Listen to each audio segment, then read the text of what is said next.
सर्वप्रथम सगळ्यांचे आभार. आभार मानतो की इथे या कार्यक्रमाची उपस्थिती लावतो. आजकाल बघतात की कोणतेही 10 माणसं जमवायची म्हणजे कुठेही त्रास होतो.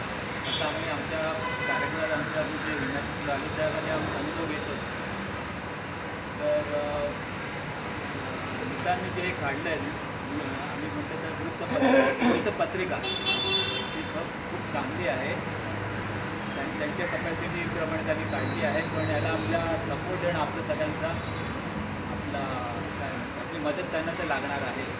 आणि आपलं कर्तव्य त्यांना मदत करावी. त्यांनी त्यांच्याकडून सुरुवात केली आहे, पण कोणतेही वृत्तपत्र किंवा पत्रिका काढण्यासाठी फायनान्शियल हेल्प लागतेच, सगळ्या दृष्टीने हेल्प लागते. तर त्यांनी आपले एक पाऊल म्हणजे टाकलेलं आहे. तर आपलं पण कर्तव्य आहे की त्यांना पण आपण त्यांना काही आधार द्यायला पाहिजे. आता आम्ही जे इमेजेस न्यूजलेटर काढतो तर याच्यामध्ये शरदने सांगितल्याप्रमाणे आम्ही दोन्ही लेवलवर काम पर्सनल ॲज वेल एज सोशल, की आपल्याला खरंच काही चेंज आणायचं आणायचं पाहिजे असं म्हणजे आपण म्हणतो चेंज बदल व्हायला पाहिजे, तर पहिला बदल आपल्याला आतून आणायला पाहिजे. आजकाल बघितलं की सगळे लोक बाहेरच्या दृष्टीनेच बघायला लागतात. त्यांनी हे करायला पाहिजे, ते करायला पाहिजे, हे करायला हे पर्याय, पण तुम्ही स्वतः काय करतात ते कोण बघत नाही. तर त्या दृष्टीने आम्ही हे दोन्ही लेवल याच्यावर काम करतो, पर्सनल आणि सोशल. पर्सनल लेवलवर काम केल्यावर तुम्हाला काय होतं की पॉवर येते की काय काय आपल्याला ड्रॉबॅक्स आणि काय काय आपल्याला ड्रॉबॅक्स आपल्याला ओव्हरकम करायचे आणि एक सस्टेनिबिलिटी एनर्जी राहते. कारण नुसती तुम्ही सोशल वर्क करत त्याला फिजिकल वर्क तुम्ही जमून जाणार. आजकालची अशी परिस्थिती आहे की तर त्याला तुम्हाला पण अनुभव असेलच काय चालू असतं. तर ते आपण तुम्हाला अजून तुमच्याकडे ताकद नसेल तर तुम्ही 1-2 काम करून जमून जाणार. तर आम्ही जवळजवळ 89 पण सुरुवात झाली. मी 92ला जॉईन झालो. त्यातून आम्ही कामं करताय 34% करताय. पण हे नुसतं एक्सटर्नल वर्क करून होणार नाही आहे तुम्हाला. त्याच्यात अनेक क्वालिटीज लागतात. एक क्वालिटी इन्कल्केट करायचं, त्याच्यातच भरपूर समजपणं पाहिजे आपल्याला, समजतात अंडरस्टँडिंग पण पाहिजे. आणि हे सगळं आपण सांभाळून करत असतो. आपण आपलं घर, मुलं, आपलं स्वतःचं प्रोफेशन हे सांभाळून आपण करत नाही. त्यात आपण हा वेळ देतो.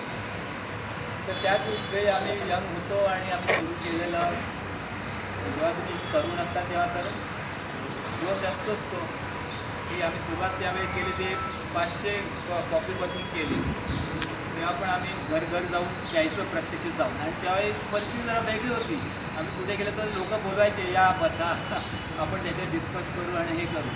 पण तुम्हाला जसा वेळ जातो तसा सगळी परिस्थिती बदलत जाते. आजकाल तर कोण सोसायटीत यायला पण कोण येत नाही. आणि तसं तर हळूहळू आमचे कामं पण वाढले. आम्ही 500 कॉपी केले त्या ब्लॅक अँड व्हाईट होतं. तर हळूहळू आम्ही कामं वाढवत गेली, लोकांना सपोर्ट मिळायला लागला. आणि मग काही वर्षापासून आम्ही 10,000 कॉपीपर्यंत गेलो. 10,000 काढायचे पण ब्लॅक अँड व्हाईट होते. लोकांनी केलं नाही. आता तुम्हाला जमाने का चलना चाहिए तर तुम्ही कलरमध्ये घेऊया. तर कलर पण आम्ही आणतो आहे. आता आत्ताची सद्यस्थिती आम्ही 10,000 कॉपी काढतो आणि पूर्ण Dahisar west area, Dahisar station road, Kandalpada, Navagaon, IC, LIC, Kandalpada extension सगळीकडे आम्ही देतो. आणि हे वृत्तपत्रामध्ये टाकतो. ज्यांच्याकडे वृत्तपत्र टाकतं सकाळी त्याच्यामध्ये जातं. पण याचं नुसतं वृत्तपत्र टाकणं हे नाही आहे. त्या ठिकाणी तुम्हाला माहिती आहे वृत्तपत्रात टाकला ते कशा करतात. तर आम्ही स्वतः सकाळी 4:15, 4:30 वाजता त्या वेंडरकडे जातो जेव्हा ते टाकत असतात त्यांच्या त्या पर्टिक्युलर एरियामध्ये. तर आम्ही त्या पर्टिक्युलर दिवशी त्या एरियामध्ये जातो, स्वतः आम्ही टाकतो, त्यांना पण टाकायला लागतो. त्यामुळे जे जाहिरात देतो त्यांना ते निवांत असतात की आपण जाहिराती जास्त लोकांकडे ती पोचवलीच जाईल. आणि प्रत्येकाची एका पेपरमध्ये एकच जाईल असंच बघतो. नाही तर आपण बघतात की एकेका पेपरमध्ये भरपूर येतात. तसं कारण हे तसं नाही आहे, कॉस्टली आहे. पण आम्ही जाहिराती घेतो. काही लोकांचे बेनिफिशियल त्यांच्या सपोर्टमुळे आम्ही एक फ्री ऑफ चार्ज देऊ शकतो. चार पाणी पण जाहिराती मिळतात, पण ते त्यांनी नुसते कॉस्ट नाही करत. काही काही बेनिफिशियल तर त्यांची पण मदत लागते आणि ते देतात आम्हाला. तर हा एक पार्ट झाला. आणि न्यूजलेटरचा वृत्तपत्राचं मुख्य उद्देश काय आपलं गंभीर जायला पाहिजे की आम्ही काय करतो ते लोकांना माहिती पाहिजे. कारण बरेच लोक आहे कामं करतात लोकांना माहिती नसतं की काय करतात आहे. तर हे की काय म्हणतात पूल आहे की लोकांना समजायला पाहिजे काय करतो. तर त्याच्याबद्दल आता एक सोशल वर्कबद्दल आता मुख्य आमचं ह्युमॅनिटी सेंटर मुख्य उद्देश काय आहे की आपल्याच भागातल्या लोकांना एका प्लॅटफॉर्मवर एकत्र आणावं, त्यांच्यावर विचार विनिमय करावं की आपल्या भागात काय काय तक्रारी आहे, प्रॉब्लेम्स आहे आणि ते लोकांच्या मार्फत आपण सोडवण्याचा प्रयत्न करावा. तर या दृष्टीने आम्ही जवळ 4 वर्षापूर्वी आम्ही आमच्या भागातल्या लोकांची दहिसर वेस्ट भागातील लोकांची दहिसर आमचा जो एक मुख्य रस्ता आहे Dahisar beach to Mary high school हा 800 मार्गाचा 800 मीटर मार्गाचा एक रस्ता आहे. त्या रस्त्याला अडॉप्ट केलं. या रस्त्यात जवळजवळ 32 सोसायटी आणि 3 शाळा आहे. त्यांची आम्ही एक एकत्र मिटिंग घेतली. त्या मिटिंगमध्ये आम्ही BMC ऑफिसर्सचे आणि डिपार्टमेंटमध्ये नंबर दिले सगळ्यांना की हे डिपार्टमेंटचं हे ऑफिसर्स हे सगळ्यांना दिलं. तर आम्ही ॲडॉप्ट केलं, मी दत्तक घेतल्या त्या सगळ्या रोडमध्ये 32 सोसायटीचा नाही, तुमच्या काही सोसायटी आहे रोड त्या सोसायटीच्या पुढे जो काही त्रास असेल फुटपाथचा असेल, लाईटचं असेल, झाडांचं असेल, रोड डिवायडरचा पूर्ण कचऱ्याचा असेल तर तुम्ही क्लिक करायला पाहिजे. तुमच्या सोसायटीसमोर दुसरं काय तुम्ही बघू नका, एवढंच बघा. क्लिक करायचे नंबर दिले त्यांना तुम्ही पाठवा. पण हे काम तर एकाने होत नाही, फक्त व्हॉट्सअपने होत नाही. त्या ठिकाणी पाठपुरावा करावा लागतो आणि ते आम्हाला पण पाठवलं ते त्यांना पण पाठवतात. तर आम्ही पण त्याचा पाठपुरावा करतो कारण आमच्या BMC ऑफिसरची दर महिन्याला एकदा तरी मिटिंग असते. दुसरे एक LACC आहे, त्याच्यामध्ये आमचे सगळे जे ऑफिसर असतात ते स्वतः येतात. नंतर असिस्टंट कमिशनर पण वॉर्ड ऑफिसर पण येतात. तर त्यांचं आमचं थोडा व्यापक तयार झाला आहे. तर त्याप्रमाणे आम्ही आमच्या पुढे घडवण्याचा प्रयत्न करतो. आता हे झाल्यानंतर पण दुसरा रस्ता आम्ही ॲडॉप्ट केला आहे. तर याच्यामध्ये कसं असतं, ॲडॉप्ट करणं खूप सोपं असतं पण ते सस्टेन राहणं हे असतं की आता एवढा आमचा अनुभव आहे की एवढं करूनसुद्धा लोक जेवढं पाहिजे तेवढा प्रतिसाद देत नाही. शेवटी तुम्हाला जाऊन काम करायला लागतं. पण हा आता चेंज व्हायला पाहिजे. त्यासाठी अंडरस्टँडिंग म्हणजे इंटरनल वर्क करणं खूप महत्त्वाचं आहे. म्हणून आम्ही म्हणतो ना इंटरनल आणि एक्सटर्नल दोन्ही तुम्हाला पाहिजे. आणि कोणतेही काम म्हटलं असलं की फक्त एकच माणूस पुढे करू शकत नाही, त्यांना आपल्या समाजाची पण गरज लागते. तर प्रत्येकाने आपला भाग उचलायला पाहिजे. एस्पेशली आता जे मी आव्हान करेन की जे रिटायर माणसं आहेत त्यांच्याकडे खरंच वेळ आहे तर त्यांनी खरंच या कार्यात यावं. तर आम्ही जेव्हा लहान होतो तेव्हा खरंच प्रॉब्लेम्स होते, पैशाचा प्रॉब्लेम होता, खाण्याचा प्रॉब्लेम होता, हे आणि ते प्रॉब्लेम होते. त्याच्यात सगळं शिक्षण होतं, सगळं त्याच्यात होतं. पण आता ही परिस्थिती राहिली नाही. सगळ्यांकडे भरपूर आहे, सगळे आहेत. पण ते एक वृत्ती आपल्याला डेव्हलप करायची आपल्याला तर समाजाला देणं पाहिजे, द्यायला पाहिजे. पण आपण आपल्यासाठी खूप व्यवस्थित जगतो पण आपल्याकडून जरा समाजाकडे पण द्यायला पाहिजे. नाहीतर समाज सुधारणा शक्य नाही. आपण लोकांना म्हणतो की मी असं करायला BMCने असं करायला त्यांनी तसं करायला पाहिजे की आता वय गेला की BMC करेल आणि तुमचं हे करेल. जेव्हा तुम्ही BMCची पाठपुरावा कराल की त्यांच्यावर प्रेशर खूप जेव्हा असेल तेव्हा ते येतात. आणि आत्ता परिस्थिती अशी झाली की त्याचं सोसायटीचा फॅक्टरी ऑफ प्रॉब्लेम तुम्ही कुठे बघणार. एक प्रॉब्लेम आहे, दुसरा आहे तुमची सोसायटी स्वतः बाहेर बघा, सोसायटी आत बघा, तर इकडेच प्रॉब्लेम आहे. प्रॉब्लेमची काय कमतरता नाही आहे पण तुमची फक्त ती वृत्ती पाहिजे की आपल्याला आता काहीतरी करायला पाहिजे. तर आता मध्ये झाले आम्ही मध्ये एक सोसायटी कॉम्पिटिशन ठेवलेली की आम्ही जेव्हा लहानपणी होतं तेव्हा ज्ञानदीप मंडळ होतं, अक्षर ज्ञानदीप मंडळ ते सोसायटी कॉम्पिट ठेवायचे. तेव्हा 90च्या दरम्यान ते ठेवायचे, मुंबईबाहेर ठेवायचे आणि त्यानंतर 90-90 ते मग विसरून गेले सगळे की सगळं जमान्यात बदललं नंतर.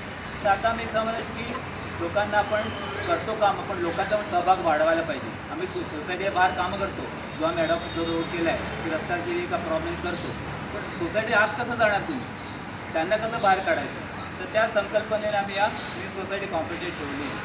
तर यांनी सांगितलं शरीर सांगितलं आम्ही प्रत्येक 71 सोसायटीला व्हिजिट दिली, त्यांना फॉर्म दिलेले, त्यांना संकल्पना चालली. तर त्याच्यापैकी जवळ 36 लोकांनी आपला सहभाग नोंदवला. तर पहिली राऊंड, सेकंड राऊंड, पहिल्या राऊंडला नितांत आलेले, आम्हाला त्यांचं काही माहीत नव्हतं पण आले त्यांनी त्यांच्या दृष्टीने खूप मेहनत केली आहे. ते मला टेक्निक्स यावे चांगले आहेत, त्यांची पण आम्हाला खूप गरज लागणार आहे. तर त्यांनी त्यांच्या दृष्टीने मदत केली आणि असे 2 राऊंडमध्ये आम्ही हे केलं आणि त्याच्यात क्रायटेरिया होता की काय काय आम्ही बघणार सगळं. आणि सगळं एकूण एक आम्ही पॉईंट बघितले. असं नाही की हा झालं हे बघितलं ते नाही. आम्ही वरपासून टेरेसपासून जिन्यापासून खालपर्यंत सगळ्या रूम सांगितल्याप्रमाणे ते वॉचमन केबिन हे सगळं बघितलं त्याच्यामध्ये. आणि त्याच्यावर पॉईंट्स होते सगळे. ते पॉईंट्सप्रमाणे आम्ही हे केलं. आम्ही सुरुवातीला फक्त 3च बक्षिसं ठेवलेली, फर्स्ट सेकंड थर्ड आणि एक उत्तेजन 4 ठेवली. पण जसं जर काही सोसायट्या बघितल्या आणि सोसायटी दुसऱ्यामध्ये पण सगळ्या सोसायटीने एकाच क्रायटेरियावर नेमू शकत नाही. आणि काय त्या सोसायटी नवीनच आहे तर चांगल्याच असणार, काय त्या पण जुन्या आहेत. सर्वात जुनी सोसायटी 43 वर्षाची होती आणि सर्वात कमीत कमी 15 वर्षाची होती. तर ह्याच्यात तुम्ही कसं हे करणार, तर तो पण आम्ही क्रायटेरिया ठेवलेला की कसं बघायला पाहिजे. तर हे सगळ्या क्रायटेरिया करून आम्ही जेव्हा आलो, आमचे मार्च महिन्यात ठेवला. आमचे नगरसेवक गणेश कणकरजी आलेले ते पाहुणे होते आणि हे झालं. त्याच्यामध्ये 3 फर्स्ट नंबर सेकंड नंबर थर्डमध्ये 4 जण झाले. सेकंड नंबर 2 जणांना दिलं आणि उत्तेजनार्थ एका वेळी परत तिघांना दिलं. असं सगळ्यांना हे केलं. तर आता हे मी आमच्या ह्याच्यातर्फे ह्युमॅनिटी सेंटर मित्रांना मी खूप काय म्हणतो त्यांचा आभार धन्यवाद देतो आहे आणि अभिनंदन पण करतो आहे. जे काय त्यांनी उपक्रम सुरू केल्या त्याच्यामध्ये ते नक्कीच पुढे जातील आणि आम्ही पण त्यांना जरूर मदत करू. कारण शेवटी काय आपलं काम करायचं आहे, समाजसेवा करायची. फक्त आपल्या त्यांचा उद्देश जे वेगळा असेल ते वृत्तपत्रेप्रमाणे करू. आम्ही पर्सनल अँड सोशल वर्कच वृत्तपत्रिका असा करू शकतो. तर आमचं त्यांना हे पण आहे की आम्ही इथे पण आपण ह्युमॅनिस्ट ग्रुप सुरू करू शकतो आणि त्या ह्युमॅनिस्ट ग्रुपतर्फे तुम्ही तुमच्या एरियातला प्रॉब्लेम सांगा. तर तुम्हाला तुमच्या एरियाचा काय म्हणतात आपण अधिकार काय म्हणतात चार्ज घ्यायला पाहिजे. तुम्हाला चार्ज घ्यायचा आहे. कारण तुम्ही आता ते वेळ गेला की कोणतरी बाहेरचा येऊन आणि तुमचा प्रॉब्लेम सॉल्व्ह नाही करणार. आमचा अनुभव आहे कसा. जोपर्यंत मी त्यांना सारखं मागं लागत नाही कोणत्याही ऑफिसरना, तोपर्यंत कोणी काही करत नाही आणि ते पण करतील असा काम नसतं. पण तुम्हाला प्रेशर ग्रुप बनवायला लागेल, नाहीतर तुम्ही वर्षानुवर्ष तो प्रॉब्लेम तसाच राहील. पट्टी लावतात काय आपण नेहमीच्या प्रकार म्हणतो, परत येतो सगळं तसंच परत चालू राहते. तर तुम्हाला चार्ज घ्यायला पाहिजे. आणि सुरुवात मी घरात हे सांगेन की मी तुमच्या पहिल्या सोसायटीने चार्ज घ्या. बाहेर जाऊ नका पहिले, तुम्ही सोसायटीत चार्ज घ्या. आता हे बघता मी सोसायटीच्या याच्याप्रमाणे आम्हाला लगेच समजतं की काय काय इकडे आहे. तर पहिला मी असं सांगतो की तुम्ही पहिला सोसायटीत चार्ज घ्या. कारण सगळा प्रॉब्लेम कसं असतं, आपण म्हणतो ना की आम्हाला विश्वपरिवर्तन करायचं आहे, पण विश्वपरिवर्तन कुठून होतं, घरापासून सुरू होतं पहिला. ते बाहेर करायचं. कारण बाहेरची जी परिस्थिती असते जी जगभर आहे ती परिस्थिती घरात पण असतेच. तर तुम्ही तुमच्या घरापासून सोसायटीपासून बदलाव आणायला सुरुवात करा तर तुम्ही बाहेर करू शकता. आणि त्यासाठी तुम्हाला खूप प्रचंड शक्ती लागते आणि लोकांचा सहभाग लागतो. ही प्रचंड शक्ती तुम्ही इंटरनल वर्कनीच होणार. इंटरनल एक्सटर्नल दोन्ही तुम्ही सॅम्युलेशन केला तरच होणार. नाही तर तुम्ही थकून जाल, फेडअप व्हाल, जाऊ दे मला काय करायचं आहे होऊ शकते. ही परिस्थिती होते आणि यायला पण पाहिजे. तेव्हा तुम्ही अजून पुढे जाऊ शकता की याच्यावर आपल्याला ओव्हरकम करायला. तर विकासला मी खूप शुभेच्छा देतो आणि आपण दोघांनी आपल्या सहभागाने आपण आपली जी समाजसेवा आहे ती पुढे नेऊ. आणि आम्ही सांगितल्याप्रमाणे आता डिजिटल न्यूजपेपर आता आम्ही आणतो आहे. कारण हे काढणं खूप मेहनतीचं काम आहे. 4 पेज आहे, त्याचं एडिटिंग करणं, जाहिरात काढणं खूप असतात. त्याला पाठवणं, परत सब एडिटिंग करणं खूप असतं. त्यात खूप मेहनत असते. त्याच्या ठिकाणी आम्ही सजेशन दिलं की आता तुम्ही डिजिटल कारण समय आपल्याला समयानुसार बदलना ही होगा आणि त्यांनी जास्त तुम्हाला फास्ट ग्रोथ होऊ शकतो. त्याप्रमाणे ती जी एनर्जी आम्ही खूप दुसऱ्या कामात वापरू शकतो. आणि दुसरा आपला एक फ्री सोसायटी आणि आपण दुसरा आपल्या